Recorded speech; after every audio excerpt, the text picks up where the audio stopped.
As the new director of the John Adams Institute, I'm very pleased to open our 2006 winter season with the celebrated author Jay McInerney, or Jay McInerney. We're still not out of... what is it? How should you pronounce it? McInerney. Okay, thanks. Mr. McInerney, we are very happy to welcome you back to Amsterdam and congratulate you on the success of your newest novel, The Good Life. This title is very appealing to all of us here in the Netherlands because I believe that we enjoy the good life here, probably more so than at any other place in the world. The way you describe the good life in Manhattan is quite comparable to our way of life in Holland. Dinner with friends and kids who have it all. Though instead of bon point coats, 4-year-olds here head out to play school wearing expensive Birkenberg's gym shoes. So, Mr. McInerney, you have always been a daring writer, and I believe you took a real risk when you decided to use 9/11 as the background to a beautiful story about love and infidelity. This is really something to admire, especially because of the realistic way in which you have written it. Like when you let Corinne, my namesake, though written different, wonder if helping out at the ground zero is really and truly an act of selflessness. Many of us here have grown up together with you. Even though you might not expect it, some of us even spend time living in the fast lane too. Though maybe they won't admit it now. So of course we're all curious to find out more about what you are doing these days and how your view of your generation has influenced this new book. Tonight's moderator is one of our best literary critics, Pieter Steinz, who writes for the Dutch national newspaper NRC Handelsblad. He will introduce Mr. McInerney and interview him after this lecture. You will also have a chance to ask questions to the public. Before I hand the floor over to Pieter, I want to let you know that later this evening I will return to the States to give you more information about getting your books signed and about our upcoming lectures. I hope you enjoy tonight's program. Thank you, and may I introduce Pieter.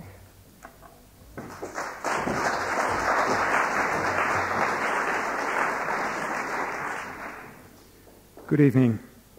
Welcome to this evening with one of the best, and certainly one of the best known American writers, whose name, as we now know, is McInerney, though irony is doubtlessly his middle name. Norman Mailer, another great American writer, once said, "The only good American writer is a writer with an image. One must live his stories," like Edgar Allan Poe, who wrote horror stories and lived a life as if he was living in a horror story and ended up in the gutter. Or like William Faulkner, who wrote about the South and played this Southern gentleman he really wasn't. Great writers should seem to have walked away from their own books. Our guest tonight used to be Mailer's most loyal disciple.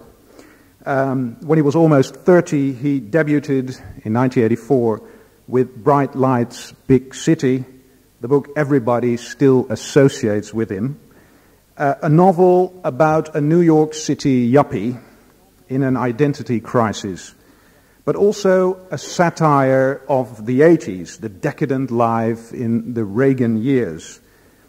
And more important, at least for the press, was the fact that Jay McInerney lived the life, with all the sex and drugs and rock and roll, champagne and Italian shoes that go with that. Well, ladies and gentlemen, an image is more easily built up than torn down or got rid of. Whatever Jay McInerney did after that, he remained the figurehead of the so-called Brat pack of the Middle 80s, the young urban novelists, even though in his later work he developed as a completely different writer. For example, his second novel was a novel which did not even take place in New York, but took place in Japan. Many people thought the Brat Pack, and thus Jay McInerney, would prove to be a flash in the pan, But in 1992, Jay McInerney published Brightness Falls, an ambitious novel about New York City in the 80s, showing a mature writer in the tradition of Scott Fitzgerald. It was a satire with a heart, especially because of the two protagonists, Russell and Corinne Calloway. Corinne, of course, not coincidentally the name of the new director of the John Adams Institute.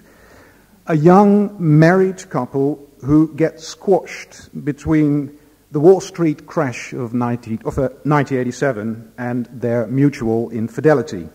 Not with each other, of course, but you get the point. Brightness Falls was a terrific novel. Imagine the joy for a reader when, 14 years on, Russell and Corinne make their comeback in a new novel. Sadder and wiser, Russell and Corinne, I mean, and moreover confronted with the great catastrophe of New York, the attack on the Twin Towers on September the 11th. But The Good Life, as the novel is called, is more than a novel about 9/11. It's also a novel about a crumbling marriage, about midlife crises, and about a city that has to lower its expectations. And last but not least, it is a novel that is beautifully constructed and beautifully written. Something you will be able to judge for yourself from this moment on, when Jay McInerney will read from and comment on The Good Life. Ladies and gentlemen, a warm applause for Jay McInerney.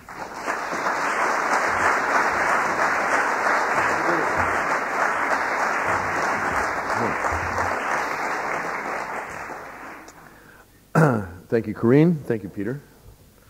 It's nice to be here. I spoke at the John Adams Institute 8 or 9 years ago, I suppose, but I was not. I'm pretty convinced it was not this room.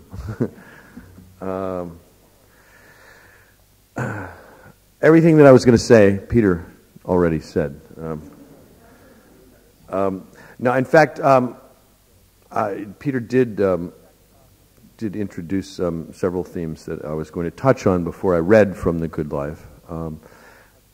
It is a novel set in the wake of September 11th, and I'm sure some of you have read about it. You may think that it is a novel solely and entirely about the events of September 11th, which is not really the case. In fact, September 11th is missing from the book. The first chapter, the first few chapters are set on September 10th, and then the book picks up again on September 12th, for reasons which, if I'm forced to, I will discuss. The chapter that I'm going to read tonight is one of those early chapters, and it really concerns the central subjects of the book, I think, which are love, marriage, fidelity, infidelity, basically the classical themes of the novel for the last 2 centuries or so. But I will tell you, I don't know, I just thought, since I'm not going to touch on the events of September 11th, I thought I would start by telling you my own September 11th story. One of the things that fascinates me in writing this book and in talking about it and touring America with this book is that everybody wants to tell their own 9/11 story. Everybody wants to tell someone where they were and what they were doing. And so I just thought I would start with my story, which is that I happened to wake up at 8:30 that morning. I guess it was about 8:30. Early for me, and I lived on the 15th floor of a building in downtown New York, in Chelsea, and I had a rather spectacular view of the World Trade Towers. I had a big window, and I also had a big shade, which I would lower at night and raise in the morning. And unfortunately, this particular morning, I was trying to pull the shade up on its chain, and the chain got stuck.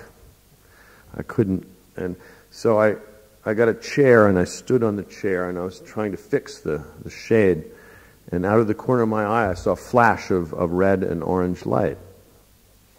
And I looked at the North Tower of the World Trade Center, and there was some peculiar stripe across the top third of the building. It was I didn't know what I was looking at, and I thought, it almost looks like a plane hit the building, and it just seemed so improbable that I forgot about it for a moment and kept fixing my shade. And a few minutes later, my phone rang, and it was an old girlfriend of mine who said, "Quick, turn on your TV."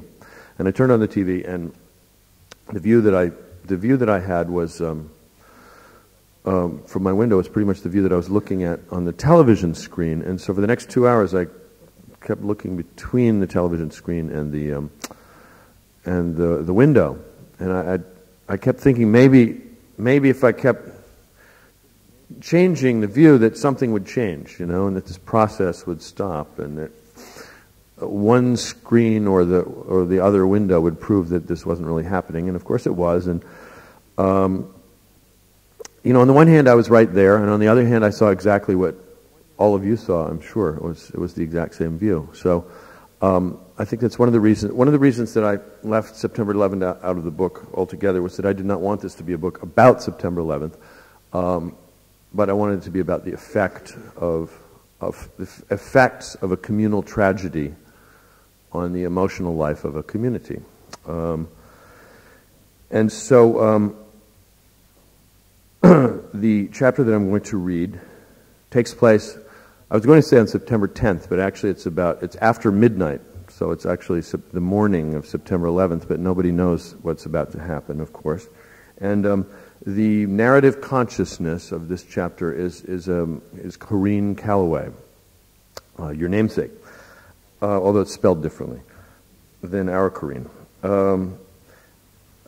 Corinne is married. She has 2 children, and she has just attended a dinner party. And in fact, when she is summoned to a bar in Manhattan by a movie director who is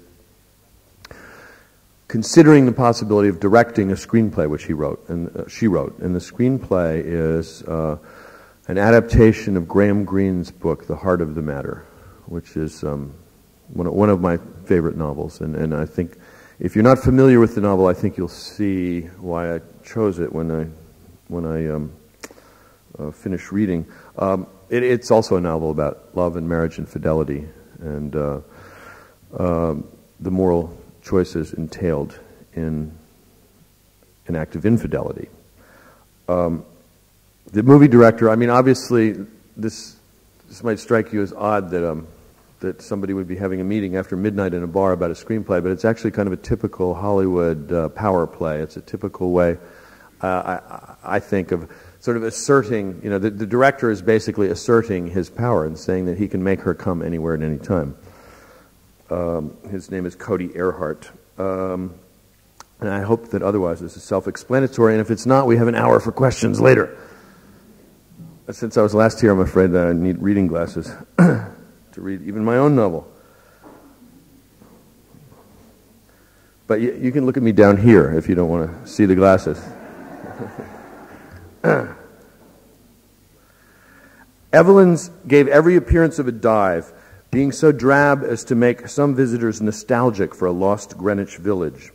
I thought this kind of place was extinct, you might say, if on a whim or in order to get out of the rain, you had descended 8 steps down the sidewalk and pushed through the door, squeezing past the regulars slouched on the dull, pitted mahogany bar until you reached the dining room, which was the length of a subway car and slightly wider. At 9 o'clock, half the tables would be divvied up between tourists and aging bohemians who remembered the proprietress as an off-Broadway diva and who in their time had been drawn here by the legend of the abstract expressionists and beat poets who were said to have lurched about the premises for a season or 2 before settling on the Cedar Tavern. No photos or memorabilia commemorated this golden age. The walls were bare, except for a few land and seascapes of the kind purchased on a forgotten holiday. The very name for Corinne conjured a lost era of half-remembered night crawls and pre-dawn revelry. the riotous codas of book parties and gallery openings and movie premieres, the fuzzy preludes to a dozen youthful hangovers. By 12:30, the tourists and the diners were long gone, replaced by the vampires, many of whom she imagined might well have remained in place since she'd last set foot in here 7 or 8 years ago.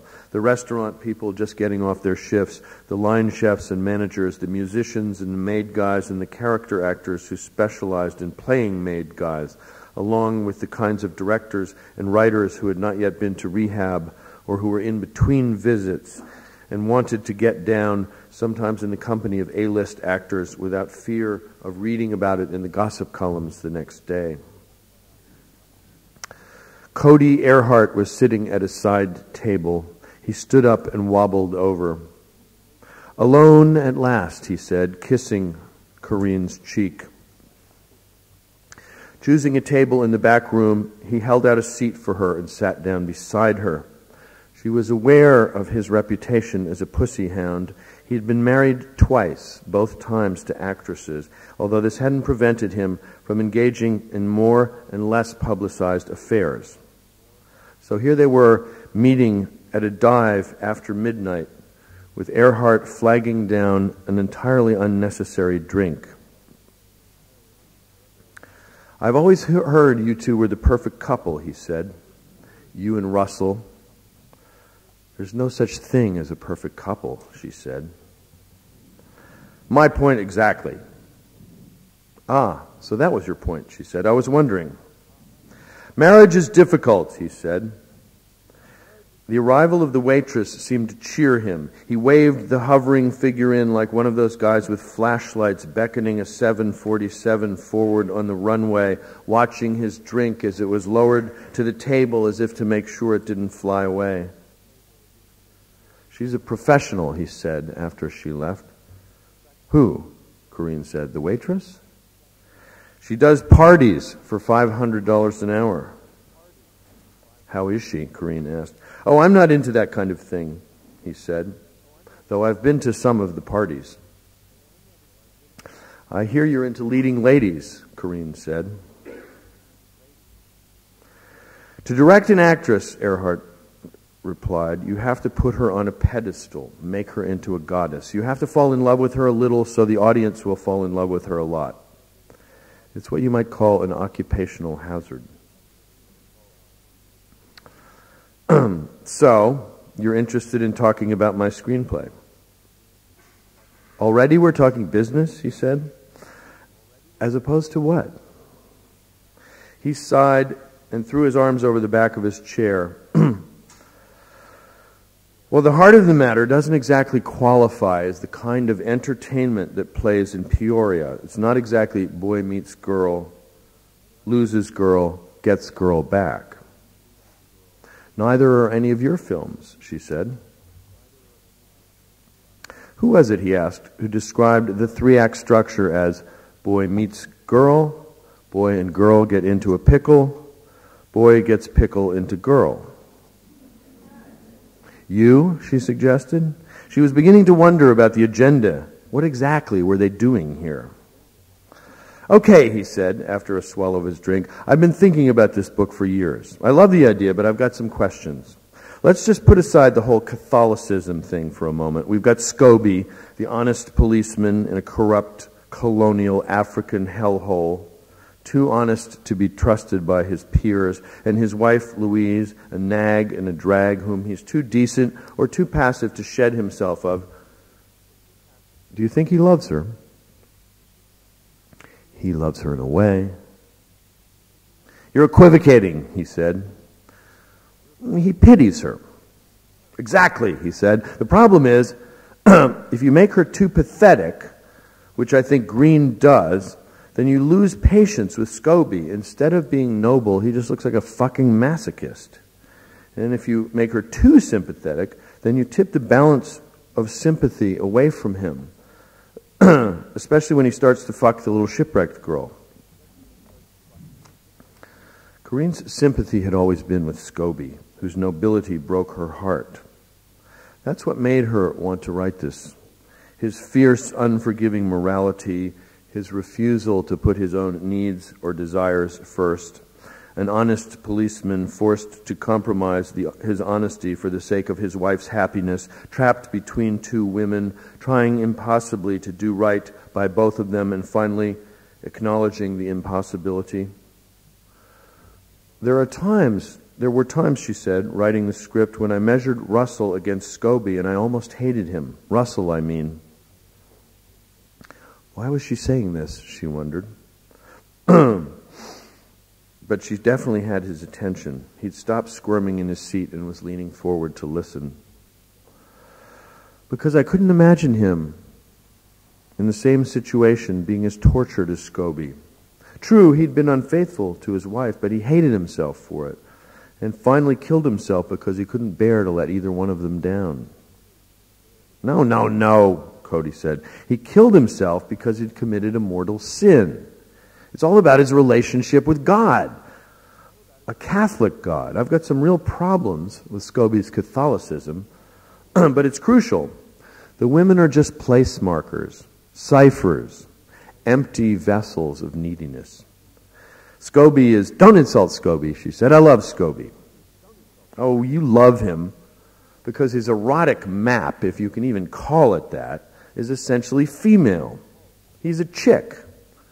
He needs to be loved. He needs to be depended on. It's the dependence of the two women that binds him to them, his need to be needed. Their essence is irrelevant. That's a pretty sexist reading, she said.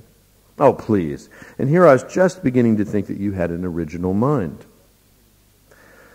I'm not a knee-jerk feminist, she said, and I don't have much use for either of the women. Exactly, he said. The women are black holes of neediness. She wasn't sure whose point had been won here.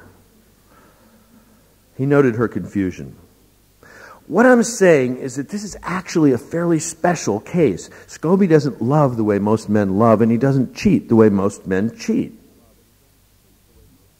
Why do most men cheat, she said. I'm curious. Why ask me? Oh, because you're such a perceptive observer of human nature, perhaps? And you're a man? Because, he said, we yearn for the unknown. Strange pussy? If you will, because men are romantics. Scobie's not. He's a realist. Don't laugh. You think I'm kidding?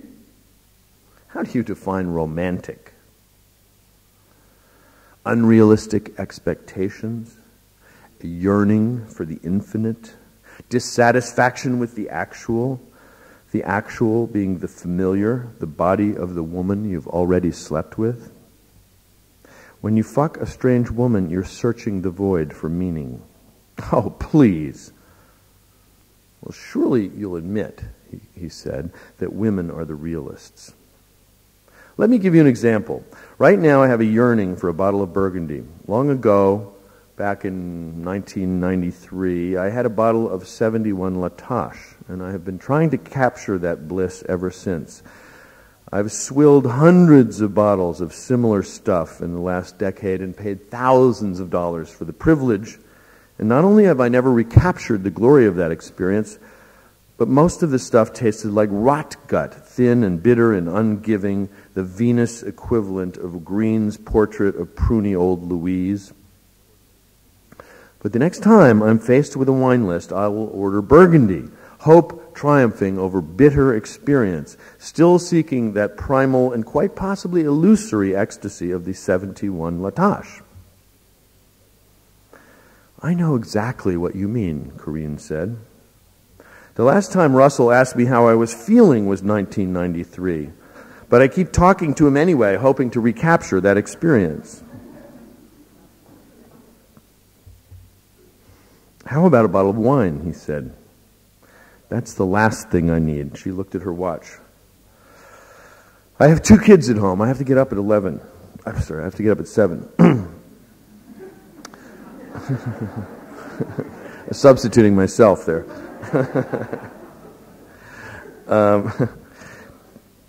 Don't hide behind that maternal thing, he said, trying to attract service He waved both of his arms over his head. She'd already had more to drink tonight than she had in years, but she was sort of enjoying this. And how often did she get a chance to drink with a legend? He pulled her chair up directly beside hers and threw his arm around her, exploring with his hand. "Thanks, that's my left breast," she said. "I've been looking for it all night." If I said yes right now, would you go home with me and the waitress? She tried to gauge whether this was a joke. His gaze was glassy and intense through the thick frames of his glasses. "I thought you weren't into that kind of thing." "I lied." "You're serious?" He nodded slowly. "You're saying if I do you and the waitress, you'll direct my screenplay?" "That appears to be what I'm saying."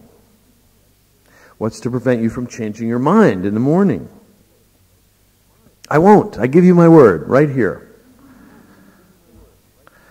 "Flattered as I am, I don't believe you'd base your decision on whether or not I fucked you, and if you did, I could hardly trust your judgment, could I?"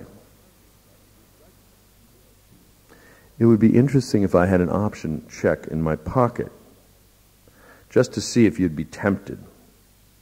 "We'll never know, will we?" she said. "I enjoy posing these moral dilemmas," Cody said. "Are they often successful?" "I'm usually disappointed," he said, "to discover how easily and cheaply people will sell their souls. I actually admire your integrity." "So that was a hypothetical?" she said, throwing him a rope.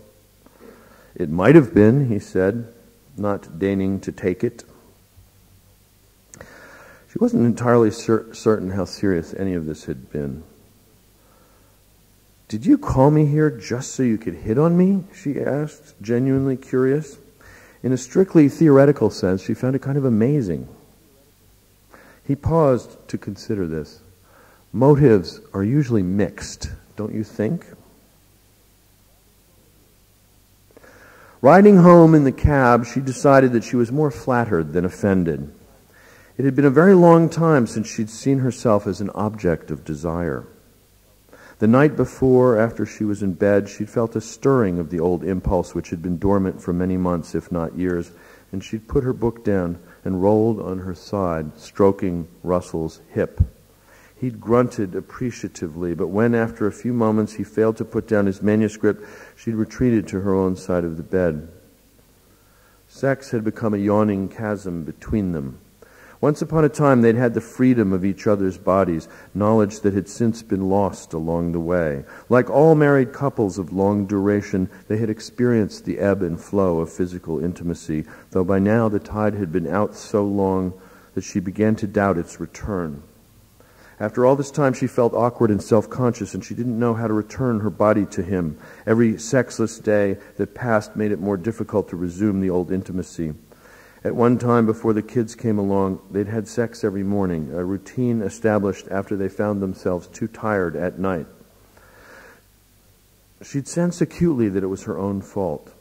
From the time she'd been pregnant, she hadn't wanted to be touched, and she definitely hadn't wanted to be touched after the children were born, feeling defective in the wake of their radically premature birth. Why hadn't she been able to hold on to them longer? Or rather, it wasn't that she hadn't wanted to be touched, she hadn't wanted to be fucked, which was to Russell the whole point of touching. Physical affection was, in his mind, foreplay. He didn't seem to have any use for the sort of tenderness that didn't lead to orgasm. And this fact made her more reluctant and more resentful, and she found herself tensing up whenever he stroked her arm or kissed her ear, because she knew that these gestures were not ends in themselves, and he, in time, had started to withhold them.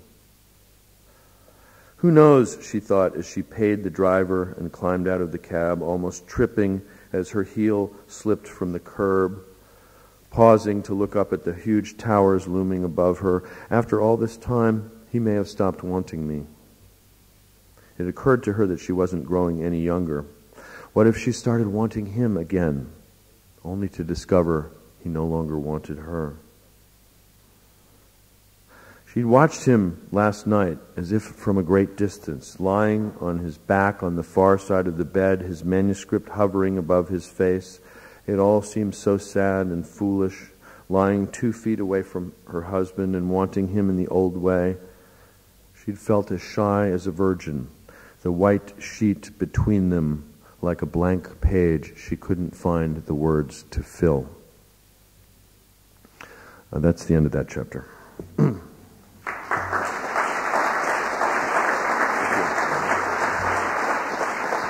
Thank you.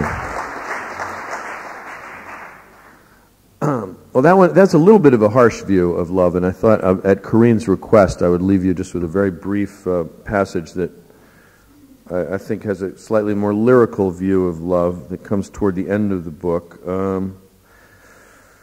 It's actually it's actually advice that a mother is giving to her son. And she says, love isn't the same as wanting, and it's certainly not the same as having. It's not about desire and self-fulfillment. In the end, it's about wanting what's best for the other person. It's about giving and even sometimes letting go.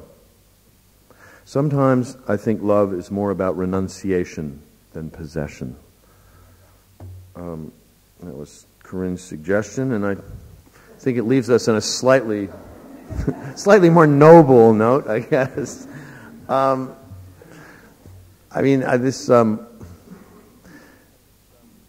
think the book ultimately takes a fairly optimistic view of the redeeming power of love, and for all of the sophistication and the cynicism of some of its characters. And so I think that is a good little passage to end this reading on. I think at this point I'm turning myself over to you. Yeah. Thank you very much for reading. Well, there will obviously be a few questions you already have heard this week, since you're in Holland since Tuesday. Yeah. But the first question I have will certainly be not one you have heard before, and that is, may I borrow your watch? Right. Because my watch fell down, so I have no watch. There we go. Okay, thank you very much. That is a new question. I was certain of that. When somebody asks you that in New York, the answer is no. Well, it depends on where they ask you, probably. Yeah. Let's start with the title, because we talked shortly about irony, as in the name. But is this a ironic? Should we see it as an ironic title? The Good Life. I think the title. This is going to sound like a terrible cop-out, but I think that the title has several layers, and I think one layer is ironic. The first 5 chapters, the book begins with 5 short chapters set on September 10th, and I think that in these early chapters that we meet several couples who appear to be living the good life with a kind of that is to say, living a kind of stereotyped version of the good life. One of the couples is quite wealthy, and Russell and Corinne Calloway, although they're not wealthy, Russell works in the historically underpaid field of publishing, which some of you probably know about, and they're desperately struggling to pay their rent and keep their kids in school and so on. So, but on the other hand, they have a glamorous life. They know writers. They Paul Auster and Salman Rushdie come to dinner at their house or at their apartment, and they live a kind of a fashionable life, and they like it. Russell cooks elaborate meals and serves expensive wine at his dinner parties, and everybody in the book seems to be living the superficial version of the good life. I think that what I hope happens in the book after the events of September 11th is that the more thoughtful characters in the book start asking themselves, what constitutes the good life? they start realizing that perhaps they have not been living very well-examined lives. I think of Plato's famous remark that the well-examined life is the only life worth living, and most of these people have not been examining their life, their values, their goals until this terrible trauma reverberates through their community. Is that? Yeah, so an answer? Yeah, I was writing down this phrase by Plato, the well-examined life. What you see in the novel is, of course, that it sort of goes all the way, and it ends up. Would you say the ending of the story is that life is good after all? Is that a without, of course, telling the audience what the ending is for those who haven't read it yet? I wouldn't say that life is good so much as that it's worth life should be difficult is I think one of the answers to the questions that these characters are posing. Corinne is one of the main characters. Basically, this is a love story, and Corinne is one of the lovers, and she falls in love with another man who she meets while she's working in a soup kitchen at Ground Zero, feeding the rescue workers after 9/11. And she and the man she falls in love with, I think, paradoxically, the affair that they have makes them, I think, ultimately makes both of them into more morally aware people. Mm-hmm. And now I've forgotten what your question was. Well, that makes a well-examined life, and a well-examined life is a good life. So in the end, it's the good life without irony that they attain. I think so. Yeah. Let's talk a little bit about 9/11. You have introduced us to your witnessing the fall of the towers. After the 9/11 catastrophe, you wrote in several columns about how you, as a writer, couldn't go on with what you were writing at that moment. That it was impossible to write about the same New York that has just changed forever, as it was, quote unquote. I was actually working on two novels, and I wasn't sure which one I would finish at first, and as it turned out, I didn't finish either one of them because of the events of September 11th. The first one, strangely enough, or maybe not so strangely, started with a terrorist bombing at a movie premiere in New York, and it was a relatively minor event in terms of what actually happened. Several people were killed, and many more people were injured. And the terrorist was, in fact, a Muslim fundamentalist who was making a point in attacking the movie premiere. Was making a point about the American cultural imperialism and the terrible values that Hollywood spreads throughout the world and so on. And I thought this was a pretty interesting premise for a book. Prophetic book. Until, of course, the history completely overtook my idea, and suddenly I just felt that this was not a book that I could continue with. The other book that I was fiddling with was a book about Russell and Corinne Calloway and living through the end of the 1990s, and a little piece of the book I eventually became a dinner party here, which begins the new book. But for a long time after, at least 6 or 8 months after September 11th, writing fiction just seemed really irrelevant and frivolous, and I just couldn't imagine writing any kind of fiction, let alone what I had been working on. But isn't it strange? Because you must have foreseen then that after every catastrophe, writers keep on writing and write about it. I realize that as you say this, it sounds silly in a way. After the First World War and the Second World War and the horrible history of the 20th century, and after the Holocaust, and these were much, much greater catastrophes.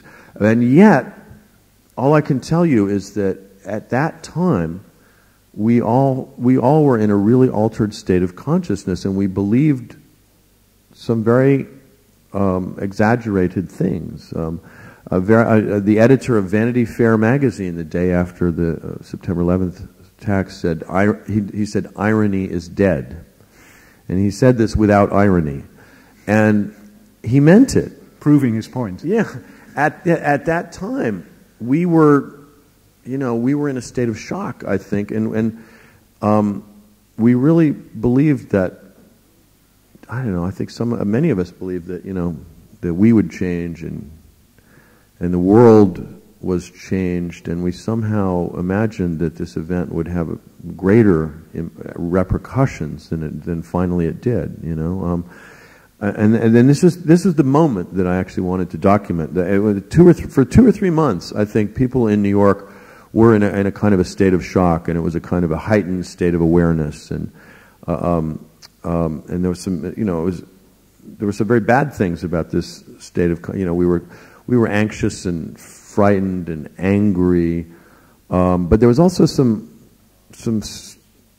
wonderful aspects to this state of shock. I think people were more sympathetic to other people. Their charitable impulses were at the surface.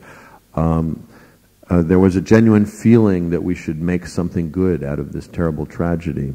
People were more aware, I think. I think people were examining their lives at that time.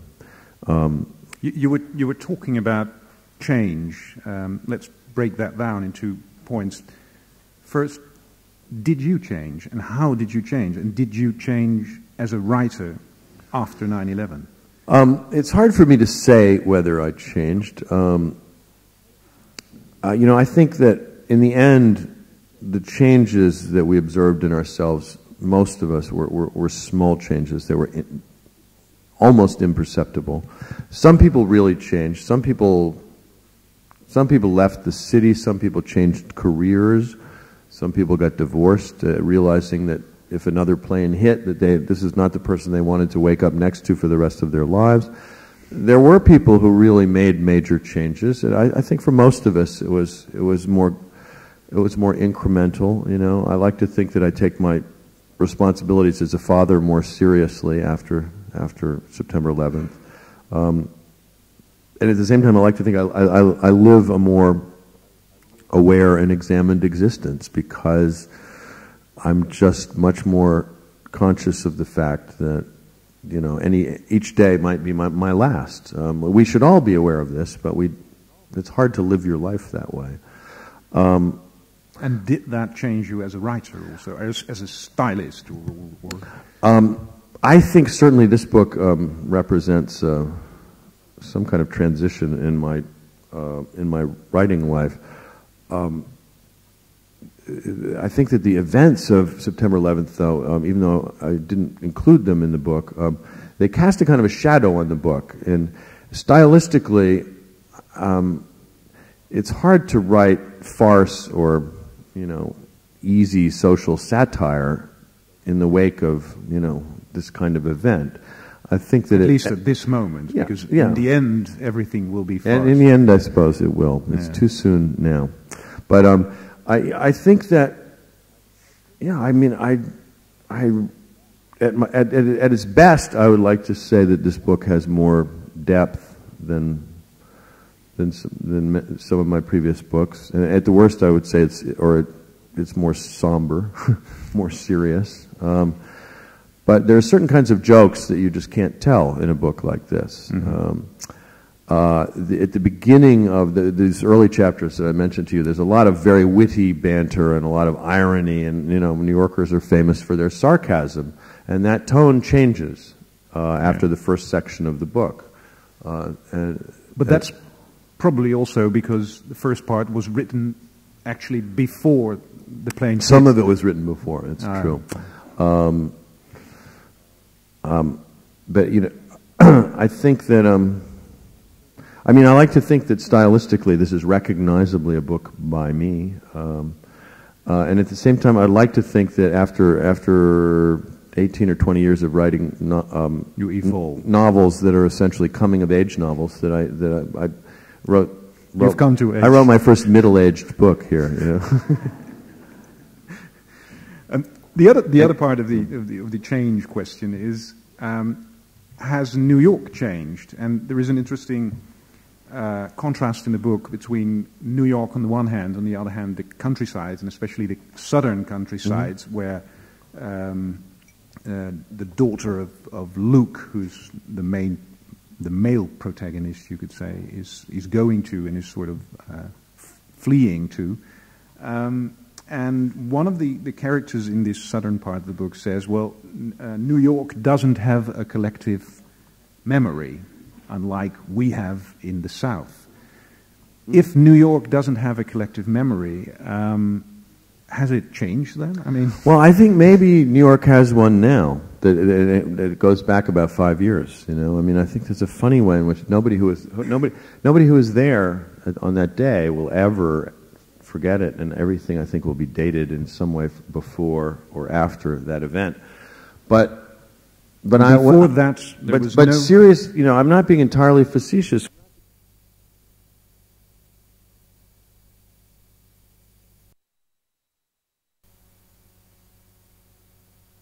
Just have very, very little consciousness of the past. They have very little use for the past. New York is famous for destroying its own landmarks. You know, some of the great architectural achievements of the 19th century were wrecked by the wrecking ball in the 20th century. We do not tend to have monuments to our soldiers and our presidents and our early citizens the way that most European cities do. The only monuments we have in New York are these commercial the Empire State Building. It's a monument to capitalism and a monument to making money. Likewise, the World Trade Centers. New Yorkers tend to be forward-looking, and they tend to just have very little interest in the past. One of the things that's interesting, what was interesting for me when I moved to New York, was that nobody really cared where you came from. I mean, it was. You were there. I mean, some people would find that very discouraging, you know. I mean, people were not terribly curious about my past, my parents, even my education. You know, all they wanted to know was, you know, what are you doing now? What can you do for me? What are you doing tomorrow? You know, this can be very exhilarating, or it can be very cold, depending on your point of view. I spent much of the last 10 years. I spent time in the South, in Tennessee, which is my wife's home, and it was fascinating to see the consciousness in the South stretches back at least 150 years to the Civil War, the war which they lost to the northern states. Everybody has stories about the Civil War. Everybody knows what their family was for 7 or 8 generations. And when they give you directions, they say, you know, go 2 miles and then you turn right where the Smith house used to be. And then later you find out that the Smith house burned down 50 years ago, you know? I mean, and that's the South. One of the reasons that I made my protagonist a Southerner was because I wanted to sort of make that contrast. Many people that I knew in the wake of September 11th, they became very nostalgic for their roots and for the country life and for the pastoral life, and this is what Luke attempts to do, is he attempts to return to his roots. Yeah, because that's another contrast in the book. I mean, there is this couple friends of Corinne's and Russell's, Washington and his wife, and Washington is a kind of more happy-go-lucky guy. We know him from Brightness Falls, in which he plays a large part. And he decides, in the wake of 9/11, decides to go to the suburbs, which, well, is seen by most of the people in New York as some kind of hell, I think, or at least purgatory. Yeah, actually, John Updike had a very funny remark. I wish I could claim it for myself, but he said, a true New Yorker believes that anybody who's living anywhere else must, in some sense, be kidding. And Russell and his friends really believe that the suburbs are hell on earth, and so ironically, one of his most urban and wild and crazy friends, chooses to move to the suburbs. But does I did know a couple of, I knew a few people who moved to the suburbs or to the country, although not as many. You know, I'm sure you all have memories of this, but in the days after that event, I think we all wondered if everybody would leave New York, you know, if hundreds of thousands of people would leave New York. And I'm quite, you know, it's kind of amazing that very few people did in the end. Washington and his wife do, and the question is, of course, do they do this out of fear of terrorism, or do they do this because they grow up at least and think, well, we have killed children, we have kids, so no kidding anymore. We have kids, and we go to the suburbs to raise them. Yeah, that's a good question, and it actually brings up a good point, which is the book is also about midlife, and a lot of these questions that these characters ask themselves after September 11th are it accelerates the questioning process for them. You know, questions that they might have debated for 5 or 6 years are suddenly vivid and now and immediate. So yeah, there is a way in which all of these characters are facing the end of youth and the middle of their lives, and that's the undercurrent of the book, which really, as you say, is not a function of a terrorist attack. It's a function of age and midlife. Yeah, human nature. Yeah. One of the famous phrases in your novel is that the light grows dimmer as you hit your 40s. Yeah, my glasses. In that way, it's meant literally. But is that the sort of all-pervading motto to the book? I'm actually happier than I have been in many years myself. But I do think that that for most of the characters in this book, life has become much more complicated as they have become parents, as they've turned 40, as they have more responsibilities. The great American idea, or one of the great American ideas, is the idea that you can reinvent yourself. You know, everybody in America their parents came from somewhere else in order to reinvent themselves. And this is particularly true in New York. We have this illusion that we can start over, we can start fresh.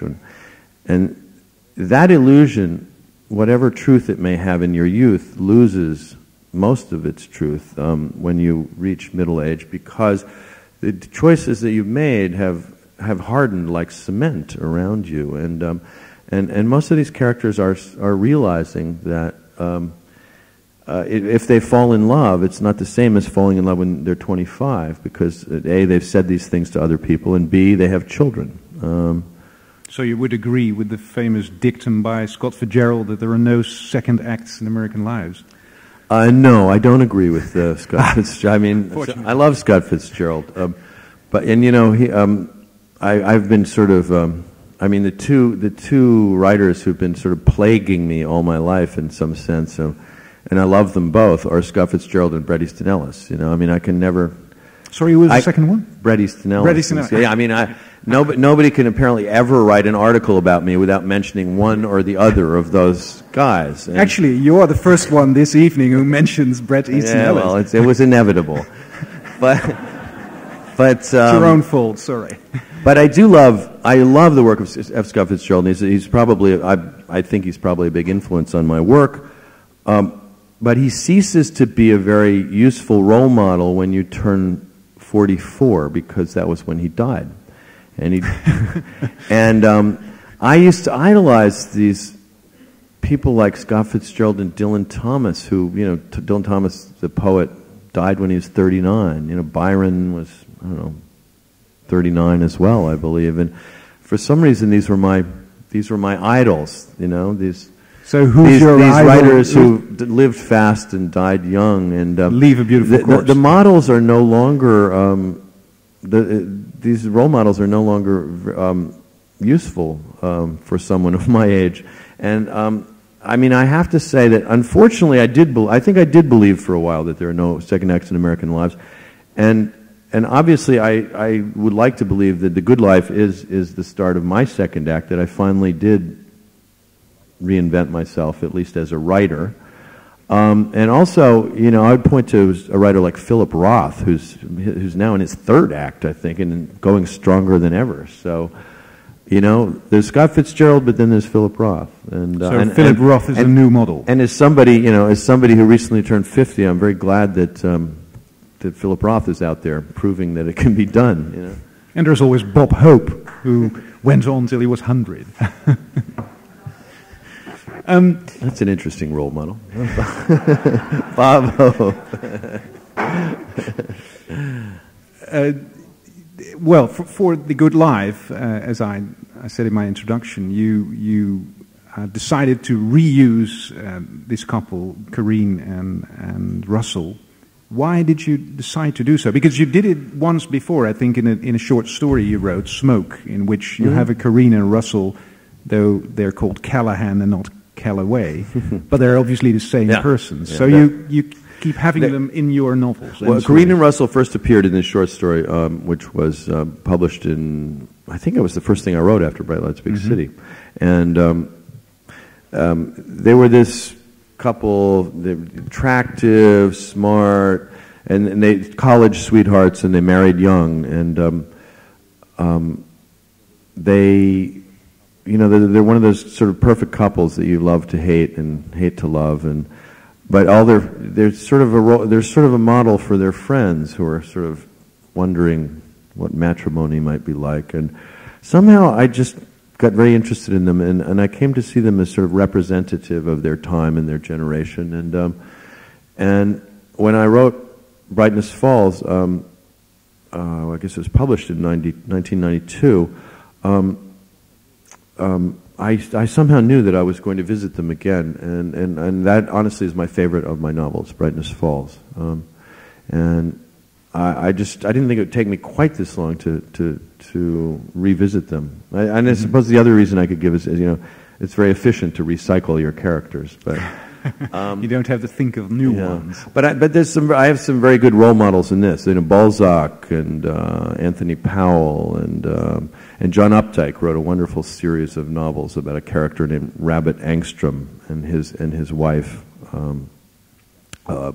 Following them each decade in the 50s and the 60s and the 70s, and I love that book. I mean, I love those books. And so, will we see Corinne and Russell in the next book in 10 years' time? I think I'm going to it'll probably be 3 or 4 years, and I will be back to them, because it's already almost 5 years has passed since the events described in this novel. So I think I'm not the next novel, but perhaps the one after that. Yeah. You were talking about Graham Greene, The Heart of the Matter, and Graham Greene, of course, is a master of guilt and remorse in his novels. And The Good Life is, of course, very much a novel about guilt. Is guilt one of the great themes of literature? I think guilt is one of the great themes of literature. Corinne in the book describes herself as a connoisseur of guilt because she feels that as a mother she's constantly feeling guilty about not doing enough for her children, not spending enough time with them. What if you do something wrong and it ruins them forever? I do think there's a way in which parenthood introduces a whole new level of guilt into life. And I'm born and raised Irish Catholic, and so we know a lot about. The only people who know more about guilt than we do, perhaps, are the Jews. But yeah, I think it is one of the great literary themes, and I think that many of the characters in my books have a lot of reason to feel guilty. Children. No, other reasons as well. Other reasons besides having children and not giving enough time to them. You read to us this beautiful quote, which I also noted, by Luke's mother, who says, well, sometimes I think love is more about renunciation than possession. Could one call that the moral of the love story in The Good Life? Yeah, I think so. Although I'm afraid we're going to be giving away the ending now, but we haven't heard that. If love is only about possession, then it's the same thing as desire, and clearly we have these two separate concepts, love and desire. And when we use the word love, we don't mean selfishness. We mean something more noble than that. And I think in our culture, possession and desire are glorified, whereas the other thing to the extent that we almost forget what love might actually mean. So does this make you a moralistic writer? You say, well, this is glorified, and we should glorify the other thing. Well, moralistic just sounds terrible, and yeah, that's why I say it. But I think that, I certainly hope that my fiction is about moral questions and that it raises moral issues. I think that's really one of the points of serious literary fiction. It's it's an examination of manners and of morality. I've got one other question which is different from the rest I asked. I was talking about the Brat Pack and how you were, of this group of writers. Is the Brat Pack definitely a thing of the past in America? Does anybody ever talk about them? Or? No, well, people talk about the Brat Pack as a thing of the past. Here you go. It seems that it will haunt me for the rest of my life. I never really subscribed to this concept of the Brat Pack. In 1984, I published my first novel, Bright Lights, Big City. And a year later, a young writer named Bret Easton Ellis came along and published a book called Less Than Zero. And I read the book before it came out, and I knew two things. I knew that it would, partly because I knew his editor, who told me that he was selling the book as the West Coast version of Bright Lights, Big City, and that was going to be their big promotional tactic. I knew that the books would be compared to each other, and that we would be compared to each other. And I found the book to be remarkably different in sensibility than my book. I mean, his is a very dark, nihilistic sensibility in this book. And Bright Lights, Big City is essentially a kind of bittersweet, romantic comedy of manners. The books have virtually nothing in common except for the fact that they're concerned with young people in cities, some of whom indulge in drugs, which, as far as I know, all young people were doing at the time. But this subject matter was seized upon as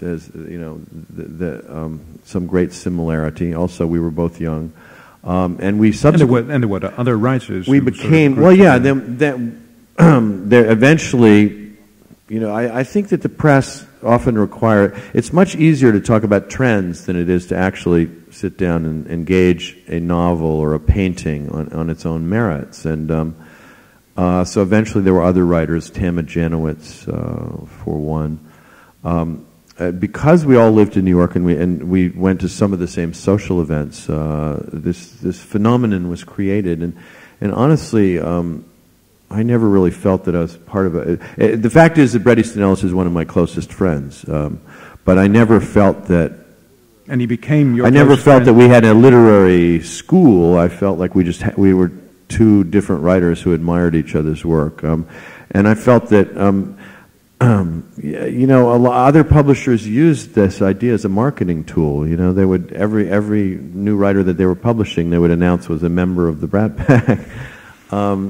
But now the Brat Pack is buried. It's an image that I wish would go away, and it's irrevocably associated with the 1980s. Mm-hmm. I'm still friends with Bret Easton Ellis, but I think the Brat Pack is dead if it ever existed. Yeah, and the work of Bret Easton Ellis and you has even more diverged than it ever was. It's true. I think we both were fans of each other's work, and we don't see many points of similarity. There are hardly any. Yeah. Except that Brat, partly as a joke, I think, on all these critics who seem to get us mixed up, is that he started using my characters in his books. And he's using you in his books. Most recently, he put me in the book. Yeah. But, yeah. The character Jay McInerney in Lunar Park. I think I'd like to give over to the floor.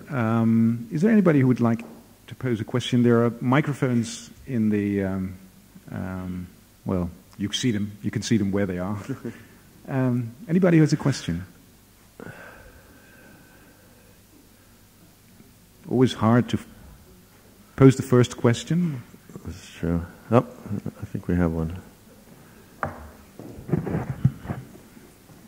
Good evening. Hi. Yeah, it's on. First of all, I would like to compliment you with your book. I think it's a very brave undertaking to write a love story set against the background of 9/11. Well, thank you. And the question I have, although it's mainly a love story, is of course about 9/11, because it's one of the first books that really dives into the subject of 9/11 as a background set. A lot of books write about the political changes and fear in society, but this is really a book about the events, even though 9/11 is left out. There are actually two questions I wanted to ask you. The first is that somewhere in the book it is mentioned by one of the characters that he feels as if he's witnessing the beginning of the end of the idea of the city. And I wanted to ask you in how far you think that has truly happened to New York. It's a good question. There was a lot of discussion, I think, at the time about, this particular act of terrorism seemed to strike at the very notion of concentration. Just at the moment when the evolution of communications and transportation suddenly made the idea of the city seem not quite so essential. Then we also realized the incredible vulnerability of these incredibly dense concentrations of people, and in particularly New York, you're not only dense but you're vertical, and I'm frankly surprised that more people didn't flee New York in particular, and that there wasn't a general, that there wasn't a bigger discussion really about how vulnerable urban life is, how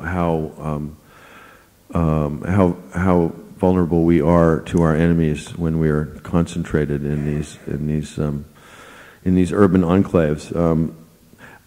It seems, strangely enough, that New York, there are statistics that say that far more people have moved to New York in the last 4.5 years than have left. And I think there's a certain defiance on the part of certain people in New York of feeling that, damn it all, we're not going to be scared away. I'm very pleased, as someone who believes that urban life is the most civilized life for mankind.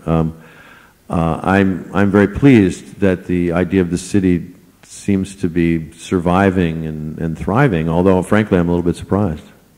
Does that answer your question at all? Yes, it does. I have to say, I should say too, that Americans in general are very suspicious of urban life, and New Yorkers are a strange and unusual breed. Briefly, the rest of the country sympathized with us after September 11th, but I think now they hate us again. Back to normal. Do you think the situation in the United States would have been different if another city had been attacked so violently instead of New York? Because I always, as a Dutch girl, I always have the idea that New York City appears to be almost an island or another country apart from the rest of the United States. Yeah, I think you're right. I really believe that New York is another country, and honestly, since September 11th, I have felt more like a New Yorker than I have like an American. I'm much more proud of my city than I am of what my country seems to be doing. New York really should be located somewhere out in the ocean, you know, because it just doesn't really seem to belong to the rest of America. And, you know, people in the middle of America think that we're all homosexuals and foreigners and Democrats, which we are. You know? I mean, I'm partly joking, but basically I'm serious. New Yorkers seem to be a breed apart. And when I say New Yorkers, I'm really talking about, I'm not talking about people that were necessarily born and raised in New York, because most of the people that I write about and most of the people that I know in New York are from other countries, other parts of America. You know, my best friends are from Tennessee, South Africa, London, New Orleans, Los Angeles, you know. The New Yorkers are a self-selected group. They're not necessarily people who were born in that particular place. Okay. I have one other question, which is about one of the characters in the book, about Corinne, because what really struck me as quite strange is that there is some talk about fear after the attacks. You have the children that ask very awkward questions, and Luke has nightmares. And for some reason, at the beginning of the book, I knew the book was going to deal with 9/11, and I had expected Corinne to be much more fearful, because in the first few chapters, she's talking about how she couldn't hold on to her children any longer, and she's always thinking about their vulnerability and what she can do to protect them. And then all of a sudden, she moves away from her family life, and I found it very surprising, to say the least. And I wondered what your ideas are about the character Corinne, that she can make the decision not to be led by fear, while it would have been more, at least to me. Well, I just, I think that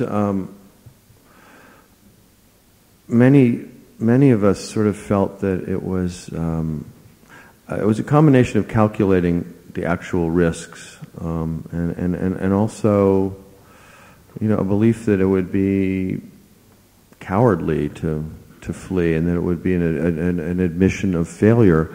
In the case of someone like Corinne, I think she has a genuine belief that this is actually a good place for her to. This is a good place to be a child, and this is a good place to grow up for all of its defects and all of its dangers. Although I think that's a constant debate. New York is a very strange and unusual place, and I think everybody who raises children there always worries that that children don't belong in that city. And I think that Corinne takes the opposite view. Okay, thank you very much. Thank you. Yes, could you walk up to the microphone? All right. We only take questions from Corinne's. Very good. This is good. I have a sympathetic audience, I think. Your book, Brightness Falls, is absolutely one of my favorites, together with the corrections. So I haven't read this one yet, but this is a tricky one. I read on your bibliography that you've been married 3 times. Is that correct? That's true. I have been. What I sort of gather now is that you're writing a book about a couple that have been together for 20 years? Yes. 23. Yeah. Are you actually writing about a couple that have been able to go through the stages of life? Yeah. And are there things about your own that you're now thinking back on, thinking, shoot, I might have been able to work that out, or... Yes, absolutely. You know... Yeah. Well, especially this book. I think a lot of what this book is about was, you know, it's a very coded version of my anguish over my last divorce. But more importantly, I think that when I look back at my novels, I think that often what they are is their lives that I didn't live, you know, that I might have lived. Russell Calloway, for instance, is, in some ways, I think he's me. But instead of being a writer, he's an editor. He's never written Bright Lights, Big City. Yeah. He's never written a novel. in Brightness Falls, it becomes clear that he's just not quite temperamentally. He's not enough of a risk taker to be a novelist, and he's an editor instead, and a brilliant one, which I like to I like to think that sometimes I believe that if I hadn't been a novelist, I would have been an editor, and many times I wish that I had been an editor instead.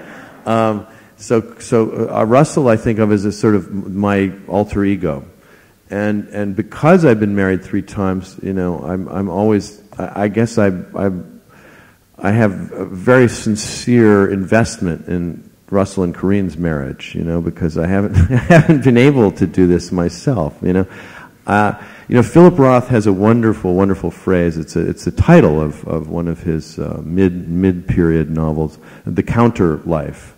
And I sort of think of my fictions as being counter lives, lives that I didn't actually. A lot of my characters, a lot of my stories are the lives that I didn't lead and wish that I had, or think that I might have. Does that answer your question at all? It's funny that you mentioned the corrections, because there is a very funny sentence in the novel which goes, Corinne speaking, I think. If I were ever going to write a novel, I'll call it The Mistakes.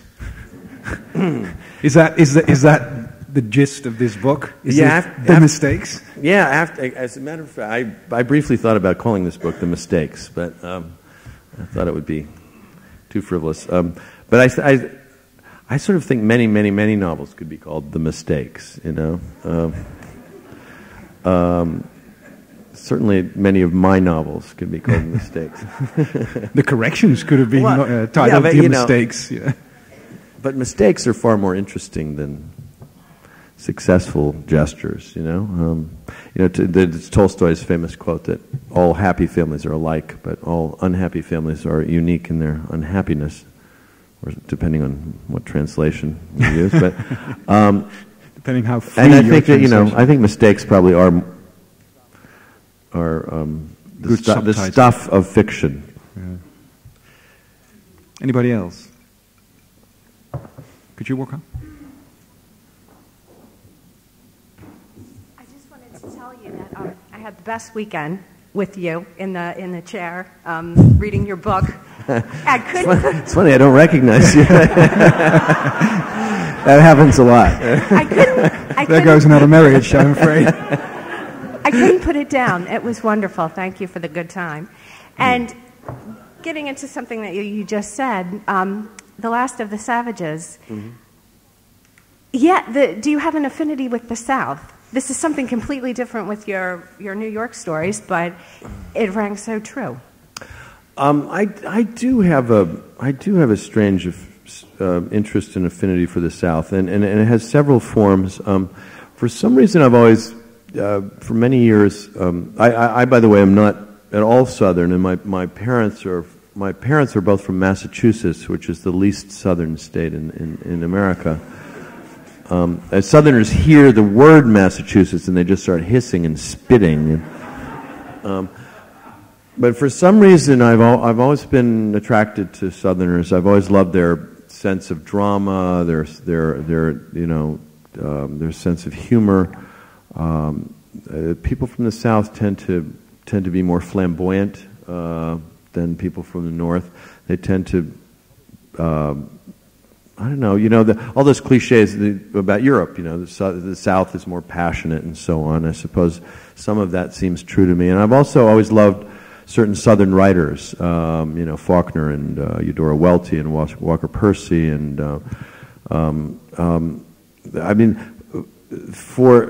given how small the population of the American South is, the amount of our literature that they've written is excessive, They're kind of like Ireland that way, this oppressed rural area that produces more literature and more hangovers than other regions in the country. And then finally, my last marriage, and the one that produced my children, was to a Southerner, and I ended up buying a little farm with her in Tennessee, and I spent for about 10 years. I spent half of my time in Tennessee, and I remain fascinated by it. Although I have to go to New York so I can be in the country of liberals and Democrats from time to time. Are there any other questions? One more, in the back, and one other one.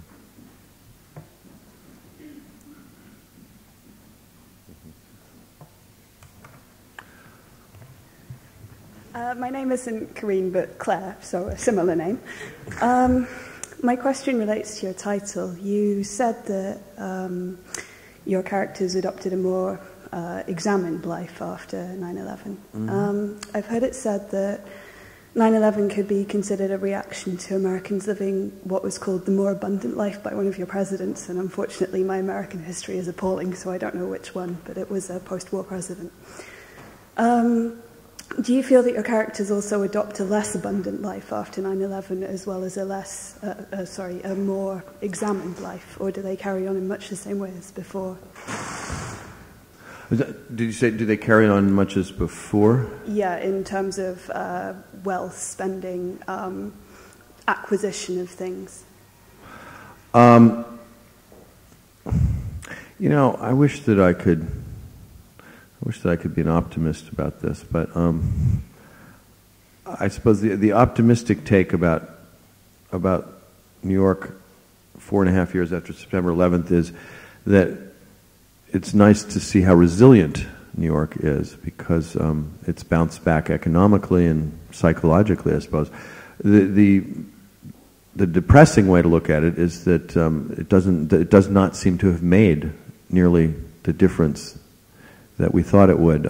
People's irony was not dead. Conspicuous consumption did not die. Social climbing did not die. Naked greed and ambition didn't go away. So I suppose I would have to say that New York changed far less than one might have hoped. And I suppose it was probably foolish and optimistic to, imagine that it would. I mean, if World War II couldn't change, human nature for the better, then this relatively minor event, I suppose, should not be expected to have made New Yorkers into saints. But I'm sometimes amazed at how days go by and we don't even think about it, and how some of the bad behavior that I always liked to write about is as much in evidence as ever. Does that answer your question? Yes, it does. Thank you. Yeah, as you wrote in the book, it's still live to spend, dress to kill, shop and fuck your way to happiness in New York? Well, that's the cynical view of the... Okay. Yeah. I mean, that's a sort of caricature of the ethos of a certain type of New Yorker, yeah. Of course, I mean, the good news as a writer is that, bad behavior is much better subject matter than saintly behavior. Yeah, it would be a challenge to write a book about saintly behavior, which is a good book. Yeah. Probably very boring, yeah. There was another question in the back.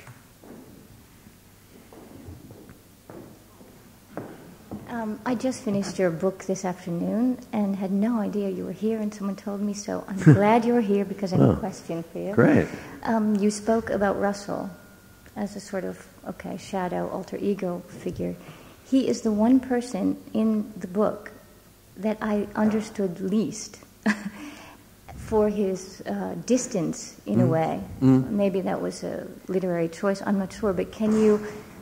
do you see him as a hero? Is he a victim of his own mistakes? Is he lost all sense of hope? Is he confused? He has the questions and no answers. Can you give me a little help on that? Sure. The question is about Karine's husband, and I guess I understand your question, because really this is the story. The story focuses on the love story between Luke and Karine. And I think Russell, of necessity, gets pushed to the side of the book a little bit. I also still very central for her. But I think that I don't think that his. I think in this particular book that his behavior is not terribly admirable or heroic, and quite the opposite. The reason that Corinne feels able to think about having an affair herself is because he had one. But I would say something else about Russell, and if I haven't made this clear in the book, then maybe to some extent I've failed. But he was one of those people, and we observed quite a few of them who went into a kind of a state of shock almost at that time.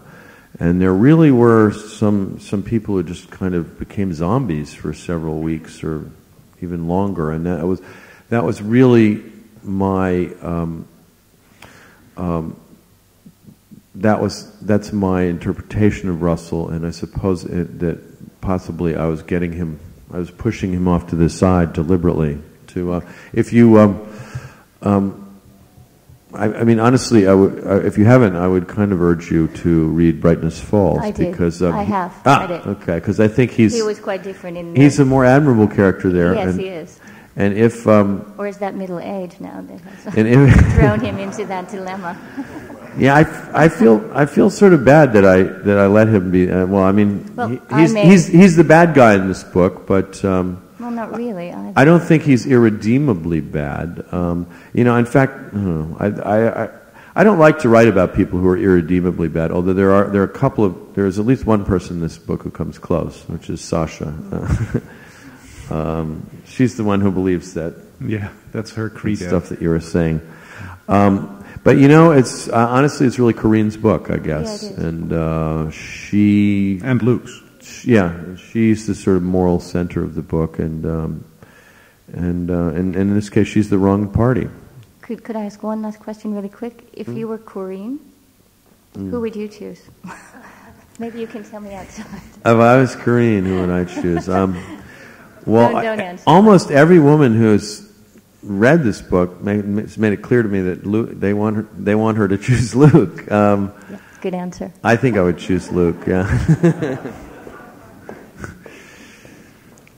Is there anybody who wants to ask the last question, or have all questions been answered? The last question. Very brave. Brave. As brave as the first. There was another tragedy that shocked the United States. It was called New Orleans last year. Mm-hmm. Can it find his way to, or her way, I don't know, a tragedy, her way to into your literature, or is that too far away from No, that's a good question about Hurricane Katrina. I think that Katrina probably will find its way into literature because, as I say, I mean, I happen to know at least 3 very good writers who live in New Orleans who were there at the time, and I think and I hope that good novelists will engage this subject.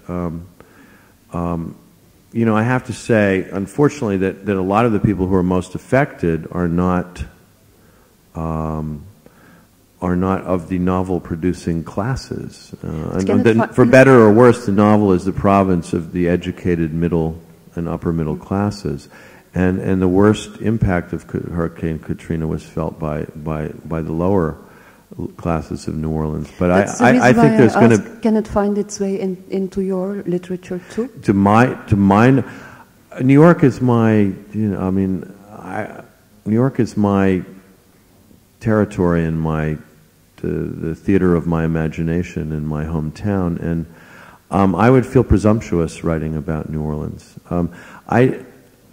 I don't think that September 11th, 2001 was by any means the most important event in history, but it was certainly the most vivid thing that happened to me and to my city.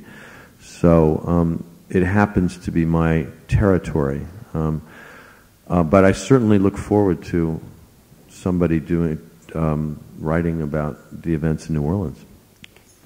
I think every writer has his turf.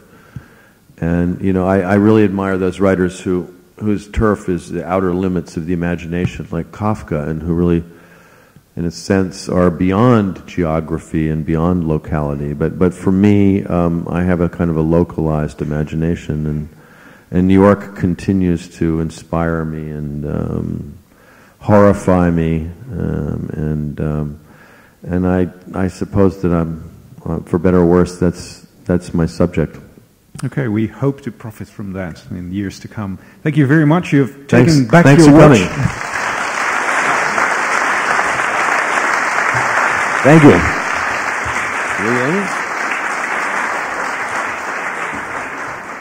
Well, thank you, Jay, for coming here to Amsterdam and also for writing this wonderful book. I can strongly advise if you don't have a copy, to buy it over there, because it's really a wonderful book and a joy to read. And also thank you, Pieter, for the questions, and also the audience for their good questions as well. Ladies and gentlemen, I would like to let you know that we will have some very exciting evenings coming up with, among others, Francis Fukuyama in May, and I hope Madeleine Albright in June. So that would be great. I hope you will be able to join us, and for more information, have a look at our website. Mr. Jay McInerney will sign his books here right on stage, and you can have some drinks downstairs in the bar. And thank you for supporting the John Adams Institute, and I hope to see you again at one of our upcoming lectures.